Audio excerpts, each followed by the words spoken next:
Hello guys, Sudan गुरुङले गरेको काम तपाईँहरूलाई कस्तो लाग्यो? अहिले उहाँ सुनसरी जानुभएको थियो र उहाँ पीडित पक्षमा गएर 7 मुदे सम्झौता पनि गर्नुभएको छ र अहिले त्यहाँको आन्दोलन स्थगित भएको छ।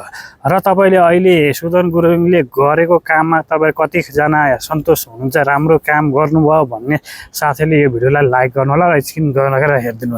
र अहिले उहाँ गएर पीडित पक्षको 7 मुदे सम्झौता गर्नुभएको छ र पीडितलाई 10 लाख दिने भनेर उहाँले सम्झौता गर्नुभएको छ र पीडितका परिवारलाई एक सदस्यलाई एक रोजगारी पनि दिने भनेर उहाँले निर्णय गर्नुभएको छ। उहाँले गरेको काम कस्तो लाग्यो? तपाईँलाई राम्रो लाग्यो भने यस्ता कुराहरू तपाईँको सामने मैले लिएर आउने छु।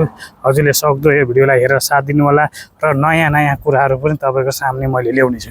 र अहिले भइरहेको संसदमा एकजना सांसदले उठाएको मागमा आशिका तामाङले उहाँ धेरै खरो विरोध गर्नुभएको थियो। उहाँले के भन्नुभएको थियो भने तपाईँले अहिले जनता मारेर खुन खानुभएको छ भनेपछि आशिका तामाङले भन्नुभएको थियो कि जनताको मान्छेको रगत पनि कसैले खान्छ भनेर उहाँले भन्नुभएको थियो र भन्दै विरोध गर्नुभएको थियो। र यसमा तपाईँहरू कस्तो लाग्यो?